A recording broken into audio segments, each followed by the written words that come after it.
할렐루야, 반갑습니다. 오늘 말씀은 마가복음 5장 21절부터 43절 말씀입니다. 저희가 읽기로는 31절부터 34절만 읽고요. 제가 설교는 21절부터 43절 전체에 걸쳐서 이야기를 하려고 합니다. 네, 한 절씩 같이 읽고요. 마지막 절 같이 읽겠습니다. 33절입니다. 여자가 자기에게 이루어진 일을 알고 두려워하며 떨며 그 앞에 엎드려 모든 사실을 여쭈니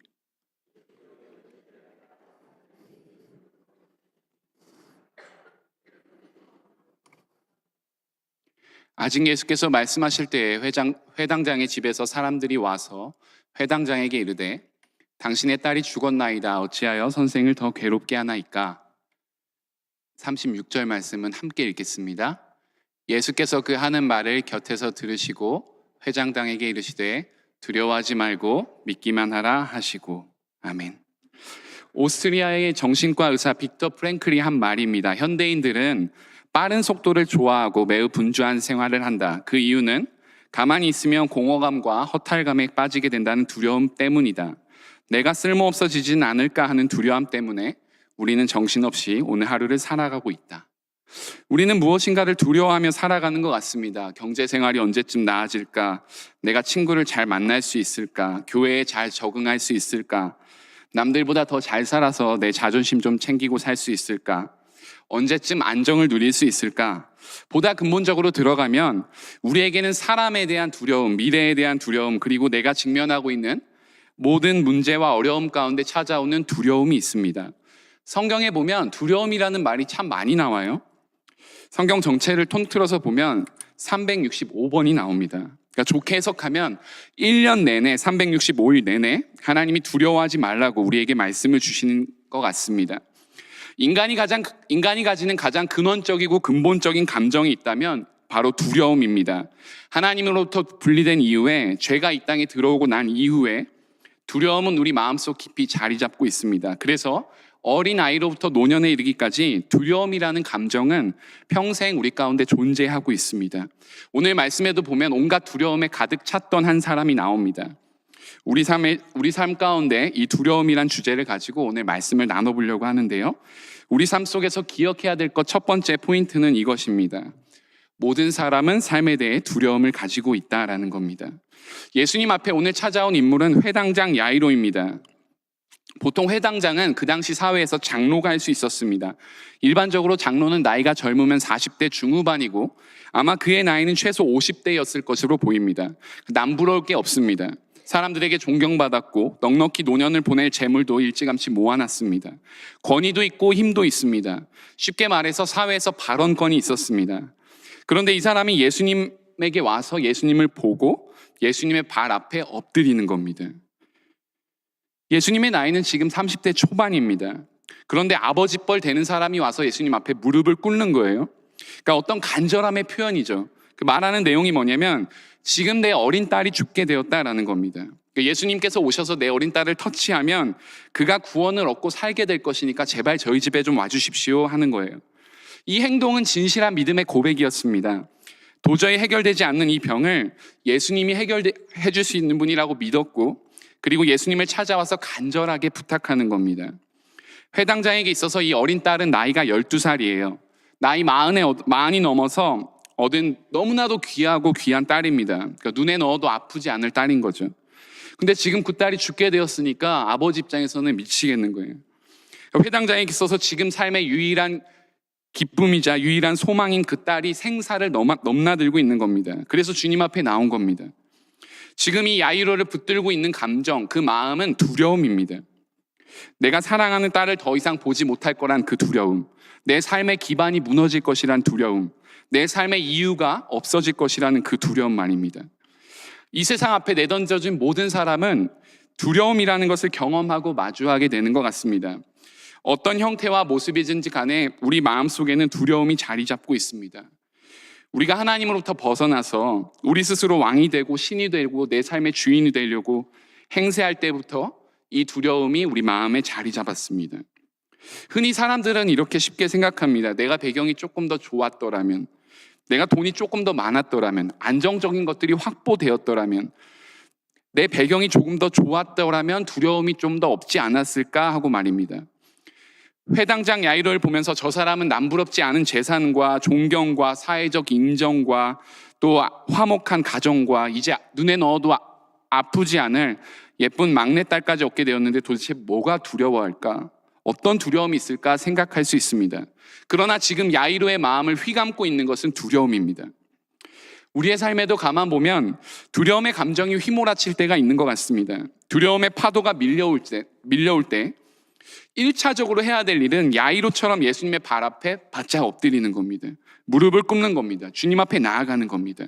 그리고 내 두려움을 솔직하게 고백하는 겁니다. 주님, 내가 이 문제 때문에 힘들고 어렵고 죽겠습니다. 주님이 좀 도와주셔야겠습니다. 이 마음으로 주님 앞에 나아가는 거죠. 우리의 극심한 두려움과 공포를 인정하고 주님 앞에 나아가면 주님은 반드시 반응해 주십니다. 야이로의 요청에 대해서 예수님의 반응이 뭐냐면 야이로와 함께 동행하고 야이로의 집에 함께 가주시는 거였어요. 그러니까 야이로의 딸을 살리기 위해서 지금 주님이 함께 동행하고 있습니다. 그런데 야이로의 이 이야기 사이에 새로운 이야기가 갑자기 나옵니다. 혈루증 여인의 이야기인데요.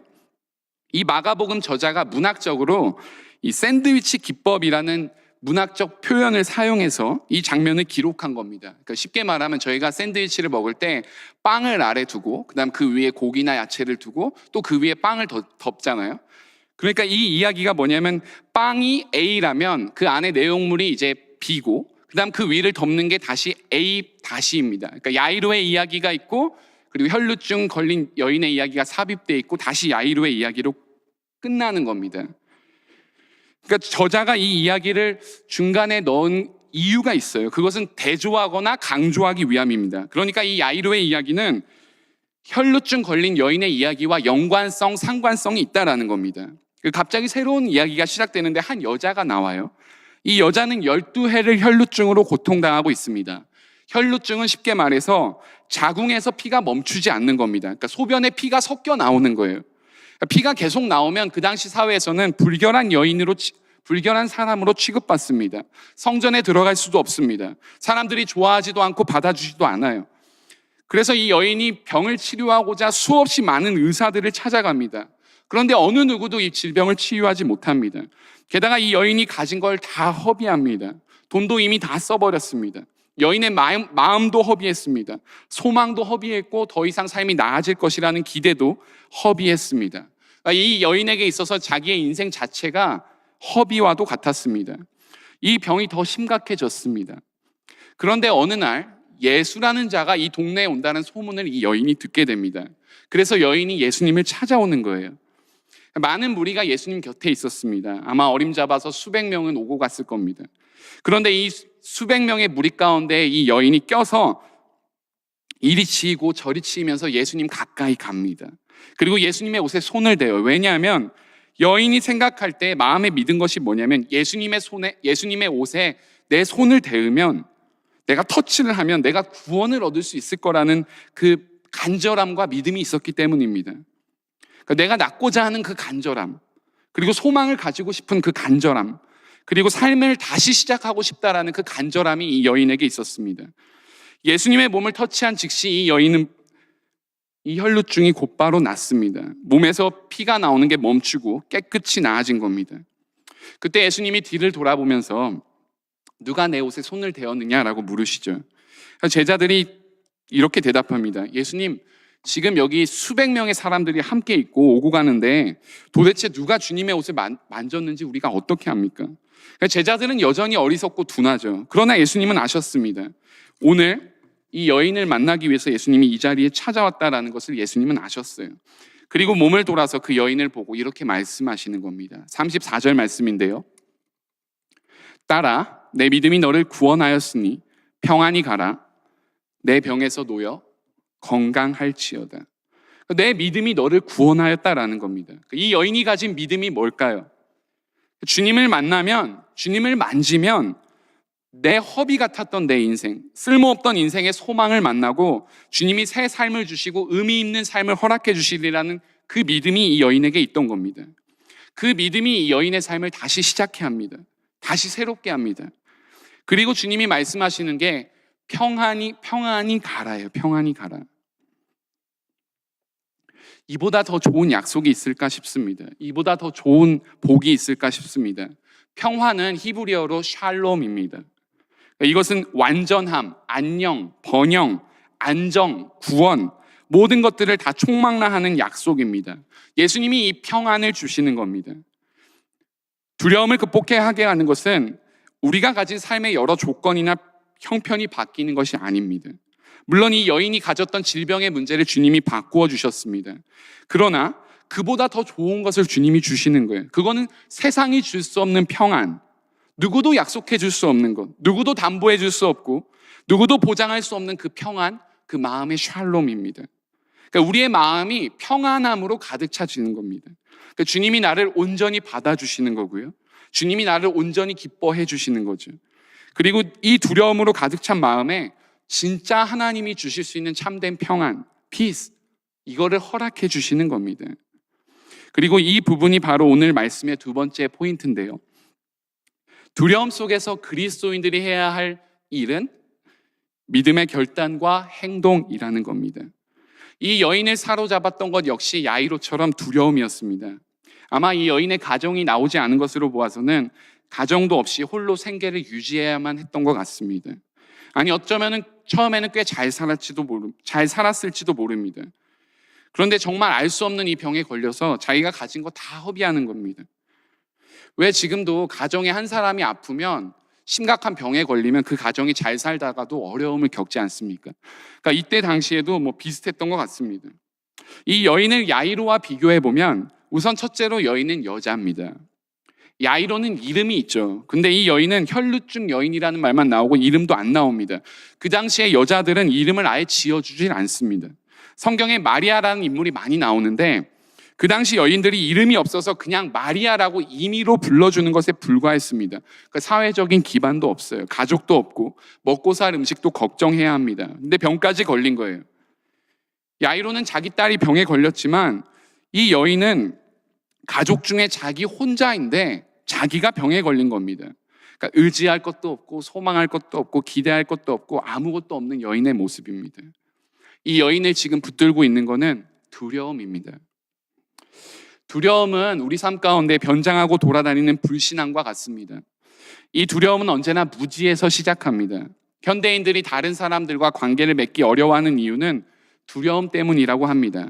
왜냐하면 상대방이 날 어떻게 생각할지 끊임없이 생각하고 신경 씁니다. 내가 이미 가지고 있는 두려움 때문에 관계를 못 맺습니다. 내가 이 말을 하면 저 사람이 날 어떻게 생각할까? 내가 이 행동하면 저 사람이 날 오해할 수 있지 않을까? 머릿속에서 이 온갖 시뮬레이션을 하면서 그 두려움 때문에 우리가 사람들을 만나고 사귀지 못합니다.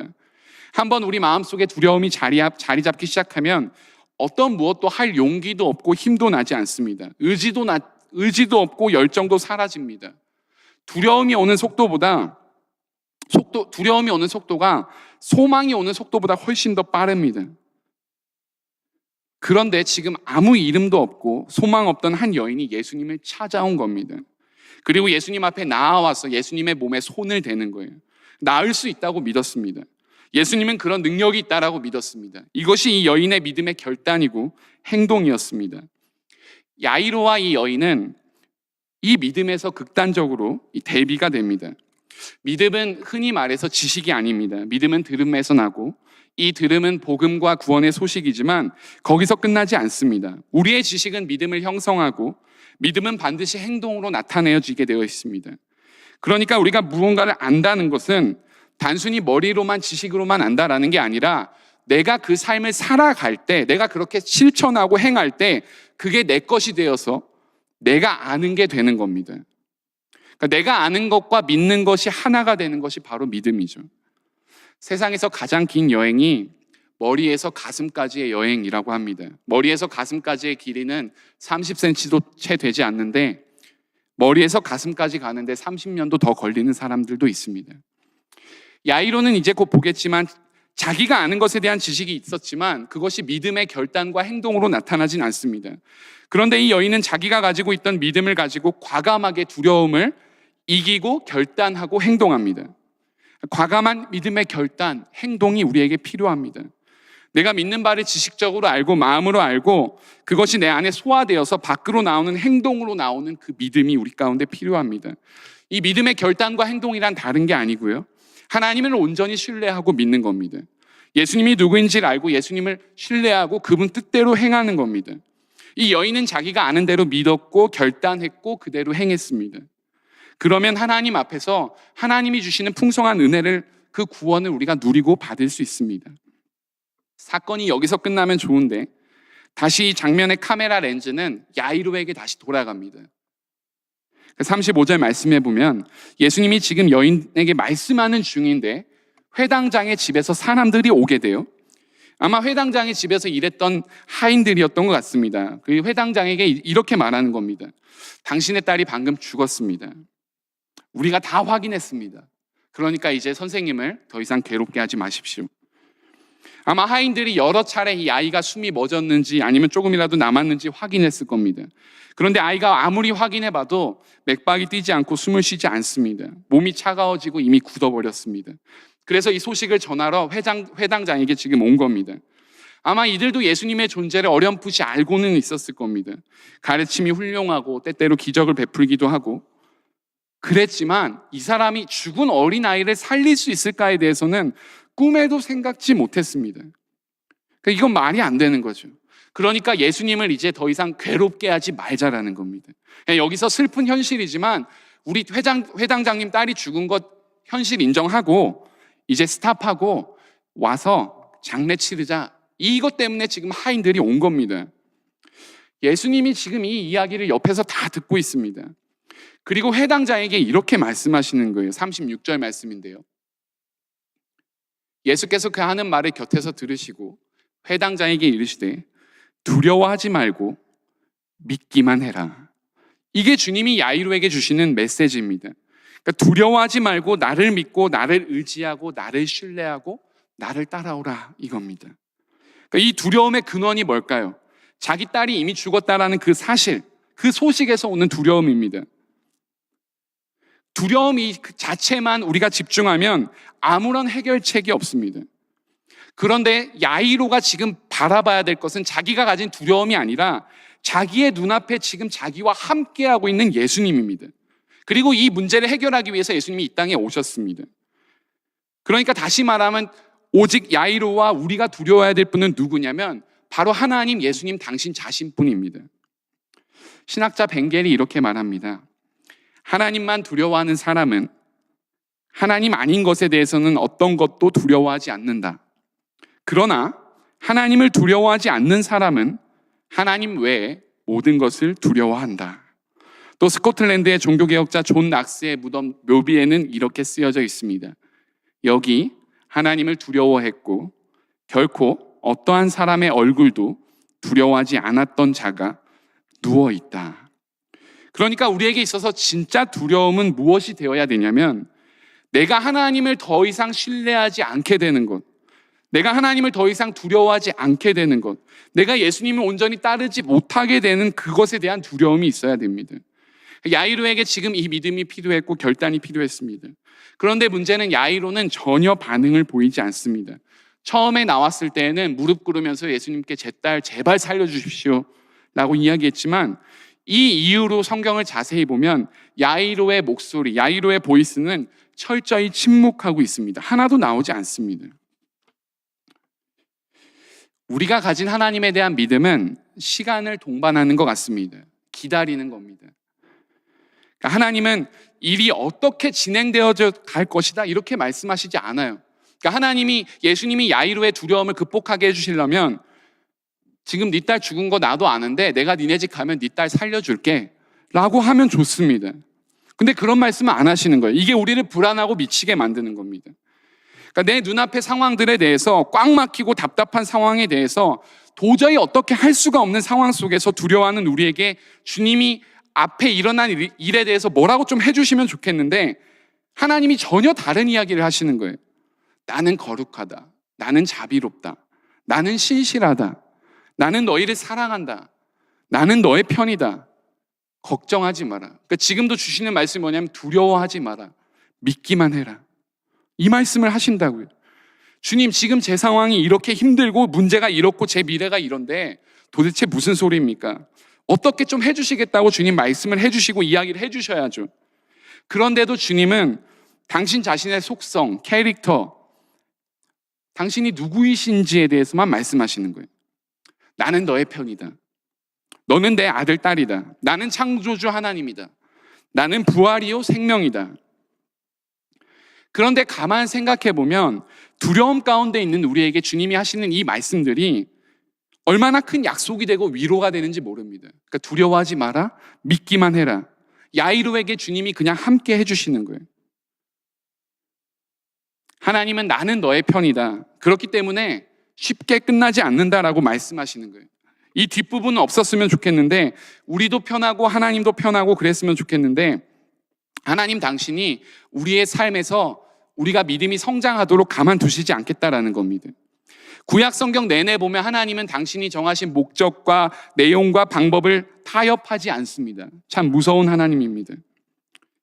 하나님은 가만 보면 우리가 처한 삶의 정황과 환경 속에서, 우리에게 일어나는 모든 두려움 속에서 하나님은 일하고 있습니다. 구약 성경에 보면 요셉이 온 세상을 구할 줄 누가 알았겠습니까? 형들이 요셉 앞에 섰을 때 형들이 요셉을 전혀 몰랐던 이유는 이 형들의 머릿속에, 심지어는 상상 속에, 꿈 속에서라도 그 노예로 팔렸던 아이가, 죽었는지 살았는지 모르는 그 아이가, 우리한테 이미 죽었다라고 생각한 그 아이가 이 강대국의 총리가 될 줄 전혀 몰랐습니다. 형들은 요셉을 팔아먹었는데 그게 이 형들 전체의 목숨을 구하는 계기가 됩니다. 참 아이러니하죠. 요셉은 억울하게 붙들려 왔고 지속적으로 그 삶이 이해가 되지 않습니다. 그런데 그가 총리가 되죠. 도저히 이해되지 않는 현실과 시간 속에서 하나님이 일하고 있습니다. 그리고 그 시간 속에서 하나님은 우리의 믿음을 자라나게 합니다. 도저히 이해할 수 없는 현실 속에서, 내가 기뻐할 수 없는 상황 속에서 시간을 돌이켜서 우리의 믿음의 눈으로 바라보면 그때에도 하나님은 우리를 위해 일하고 있었습니다. 그러니까 야이로의 삶에서 보면 지금 예수님이 당장 뭘 안 해주시는 것 같지만 두려워하지 말고 믿기만 해라라고 말씀하시면서 함께 동행하고 있습니다. 그러니까 두 눈 부릅뜨고 졸지도 아니하시고 주무시지도 아니하시는 그 하나님의 열심이 지금 우리를 여기까지 있게 한 겁니다. 그러나 우리는 늘 두려워 떨고 있죠. 그러니까 하나님이 성경 전체를 통해서 증언하시는 게 뭐냐면, 내가 너를 만들었는데 설마 내가 너한테 그럴 리가 있겠느냐, 이겁니다. 근데 우린 두려우니까 이것도 해보고 저것도 해봅니다. 두려우니까 이것도 붙잡아보고 저것도 붙잡아봅니다. 세상이 우리를 협박하고 겁박합니다. 네가 돈 없으면, 자식이 뜻대로 안 되면, 힘 없으면 넌 아무것도 없으니까 이거 붙들고 이거 의지하고 살아가라고 말합니다. 세상이 우리한테 원하는 것만 우린 밤낮으로 하다가 세상의 위협 앞에서는 타협하고 세상이 주는 것을 하나도 못 받았다고 하나님을 원망합니다. 이것을 계속 반복하다가 결국 세상이 약속하는 것은 거짓이요 허망한 것이라는 것을 알게 되는 사실이 그 날이 옵니다. 그에 비해서 하나님이 약속하신 것은 너무나도 놀랍습니다. 하나님은 우리를 사랑하시고 그에 대한 반응으로 우리의 믿음을 요구하고 있습니다. 하나님은 우리에게 마음 외에는 아무것도 요구하지 않습니다. 내 마음을 내게 다오. 나는 처음부터 너희에게 나를 주었다. 나는 나의 전부인 독생자 아들 예수를 너희에게 주어 죽게 했다. 무엇이 겁나느냐? 이렇게 말씀하시는 겁니다. 왜 우리의 인생이 여전히 두려움 가운데 있는가를 가만히 생각해 보면 우리는 이 두려움이 어디서 기인한 것인지 어디서 오는지 여전히 모르고 있다는 겁니다. 하나님이 우리를 사랑한다는 그 사실, 그리고 믿음을 요청한다는 그 사실이 우리의 두려움을 없애줍니다. 하나님을 온전히 사랑하고 믿음의 결단과 행동이 있다면 우리 마음에 온통 하나님이 주시는 것은 샬롬이고 평안입니다. 그런데 야이로에게 있어서 사실 예수님이 이 말씀을 눈에 보이게 주신 사건이 있었습니다. 오늘 사건에 보면 12라는 숫자가 2번 나와요. 성경을 꼼꼼히 보면 이 사건에 대한 실마리가 풀립니다. 지금 야이로가 예수님과 함께 있고 자기 집으로 가던 중에 혈루증 걸린 여인의 사건이 있었고 이 여인의 이야기가 나오죠. 근데 이 여인이 혈루증으로 몇 년을 고생했습니까? 12년을 고생했습니다. 그럼 야이로가 옆에서 이 이야기를 들으면서 누가 생각나겠습니까? 내 딸이 지금 12살인데, 내 딸도 12살밖에 세상에서 산 지 얼마 안 되었는데 주님께서 내 딸도 고쳐주실 수 있지 않을까? 라고 마땅히 생각했었어야만 합니다. 이게 주님이 원하시는 믿음의 반응이었습니다. 그러니까 예수님이 지금 생생한 가르침을 주시고 있는 거예요. 12년을 고생했고 도저히 해결될 수 없었던 질병을 낫게 해주셨고, 그렇다면 야이로의 딸도 충분히 고칠 수 있을 만한 힘과 능력이 있다는 것을 주님이 보여주시는 겁니다. 그러니까 왜 마가복음 저자가 의도적으로 이 여인이 12년 동안 혈루증으로 고생했고 이 야이로의 딸이 12살인지를 기록한지를 우리가 알 수 있습니다. 그러니까 12년 동안 고생한 여인의 혈루증도 고치셨는데 왜 내 딸 12살 딸아이 못 고치시겠냐 이거죠. 우리 삶도 자세히 살펴보면 우리가 두려움을 가지고 있는 것들은 대부분 처음 접해보기도 하지만 처음 접해보는 게 아니라 처음 경험하지 않는 것이 많습니다. 이미 그것 때문에 우리가 두려워했고 그 사람 때문에 두려워했고 그 일 때문에 두려워했습니다. 처음 가진 두려운 마음이 아닙니다. 이미 우리가 다 경험한 거예요. 그리고 그 두려움의 문제도 하나님 안에서, 주님 안에서 해결함을 얻었고 경험했습니다. 그런데 다시 그 문제가 발생하면 우린 또다시 지레 겁을 먹고 두려워합니다. 마치 한 번도 경험하지 않은 것처럼, 마치 처음 경험해 본 것처럼 우린 두려워 벌벌 떱니다. 그런 우리에게 주님이 말씀하시는 겁니다. 두려워하지 말고 믿기만 해라. 이게 세 번째 포인트입니다. 예수님만이 우리의 두려움을 해결해 주실 수 있는 분입니다. 예수님만이 우리의 두려움 문제를 해결해 주실 수 있는 키를 가지고 있습니다. 주님만이 우리를 두려움에서 건져내실 수 있어요. 우리가 두려운 이유는 주님으로부터 떠났기 때문입니다. 그러니까 안전하지 못하기 때문에 두려워하는 겁니다. 내가 내 인생을 스스로 개척하고 아무리 노력하고 열심히 산다 할지라도 내 뜻대로 되지 않는 겁니다. 내가 도저히 해결할 수 없는 문제들 속에 좌절하기도 합니다. 이 모든 것들은 사실 우리가 예수님을 빼먹고 생각하고 있기 때문에 발생하는 겁니다. 이 전장 마가복음 4장에 보면 바다에서 풍랑 사건이 나옵니다. 바다 한가운데 풍랑이 쳐서 파도가 이 배에 휘몰아칠 때에 두려워하지 않을 수 있는 이유는 뭐냐면 지금 같이 있는 분이 예수님이기 때문입니다. 그러니까 예수님이, 하나님이 설마 죽이시기야 하겠나? 아니, 죽으면 어떻습니까? 우리는 영원한 삶이 약속되어져 있고 하나님의 나라에서 진정한 평화와 안식을 누릴 건데 죽으면 어떻습니까? 지금 상황도 마찬가지입니다. 야이로에겐 도저히 감당할 수 없는 시련이 찾아온 거예요. 할 수 있는 게 전혀 없습니다. 돈을 다 갖다 바친다 할지라도, 야이로의 목숨을 대신 내놓는다 할지라도 자기 딸을 살릴 방법은 없어요. 두려움의 극한을 이 야이로가 경험하는 겁니다. 그럼 이 상황 속에서 야이로가 또는 우리가 두려워해야 될 것, 두려워할 분은 누굴까요? 진짜 두려워해야 될 대상은 누굽니까? 사람입니까? 아니면 직장입니까? 아니면 우리의 신앙생활입니까? 아니면 돈입니까? 안정입니까? 아니면 사회적 성공입니까? 아니면 인정을 받고 싶습니까? 무엇입니까? 성경에 보면 우리가 두려워해야 될 분이 누구인지가 분명히 나옵니다. 마태복음 말씀에 보면 몸은 죽여도 영혼은 능히 죽이지 못하는 자들을 두려워하지 말고 오직 몸과 영혼을 능히 지옥에 멸하실 수 있는 이를 두려워하라. 세상이 우리를 겁박하고 세상이 우리를 협박하죠.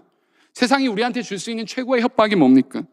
너 내 말 안 들으면 죽여버리겠다 이겁니다. 그래봤자 세상이 우리한테 할 수 있는 마지막 것은 죽음뿐입니다. 그런데 우리가 두려워해야 될 분은 이 권세를 가진 분, 몸과 영혼을 능히 지옥에 멸할 수 있는 분, 하나님뿐입니다. 이 다니엘서로 가보면 여기에 하나님에 대한 신앙 고백, 믿음의 고백과 결단이 잘 나타납니다. 다니엘서 3장 말씀해 보면 왕이여, 우리가 섬기는 하나님이 계시다면 우리를 맹렬히 타는 풀무불 가운데서 능히 건져내시겠고 왕의 손에서도 건져내시리이다. 그렇게 하지 아니하실지라도 왕이여, 우리가 왕의 신들을 섬기지도 아니하고 왕이 세우신 금 신상에게 절하지 아니할 줄을 아옵소서. 하나님이 지금 우리를 이 두려움 가운데서 건져내실 것이고 또한 그렇게 하지 아니하실지라도 우린 당신한테 굴복할 수 없다. 우리 생명을 내어줄 수 없다. 어차피 너희들이 우리를 죽일지라도 최후 심판의 권세를 가진 분, 죽을 자를 다시 살릴 분은 하나님밖에 없다라는 고백입니다. 우린 살아도 영원히 살고 죽어도 다시 부활해서 영원히 산다라는 이 믿음을 가지는 거죠. 그러니까 우린 더 이상 두려워할 게 없다. 그러니까 그리 아니하실지라도 라는 이 믿음의 고백을 할 수 있는 겁니다. 이 고백이 우리한테 필요하죠. 나한테 두려움이 있는데 주님이 이 두려움의 문제를 직접적으로 해결해 주시지 않을지라도, 그리 아니하실지라도, 내가 원하는 방식으로, 내가 원하는 시점에 주님이 일하시지 않을지라도 나는 주님을 신뢰하고 믿고 순종하고 따라갑니다. 이 마음입니다. 그러니까 지금 야이로에게 필요한 것, 우리에게 필요한 것은 예수님만이 내 두려움의 문제를 해결할 수 있는 유일한 분임을 고백하는 겁니다. 우리가 가진 삶의 조건과 환경들 때문에 그것이 우리에게 두려움이 되어서 우리의 신앙을 방해해서는 안 됩니다. 두려움이 우리의 불신앙을 가져옵니다. 신앙이 좋다고 하시는 분들도 내 삶의 안정적인 기반이 흔들릴 때요, 재정적으로 어렵거나 직장이 뜻대로 안 되거나 집을 잃거나 혹은 그 어떠한 이유로든 그것이 뜻대로 되지 않을 경우에 쉽게 신앙생활 하다가 낭망하거나 낙심하거나 포기하고 하나님에 대해서 불신하게 됩니다. 쉽게 말해서 하나님이 나한테 실제적으로 해주실 수 있는 게 뭐야? 하나님이 직접적으로 내 문제를 왜 해결해 주지 않지라고 생각합니다. 그러나 이것은 하나님에 대해서 잘못된 반응입니다. 윌리엄 폴 영이 쓴 오두막이라는 책에 보면 이런 대화가 나옵니다. 주인공 마크와 그다음 예수님 사이의 대화입니다. 예수님이 먼저 말해요. 너는 깨달아야 한다.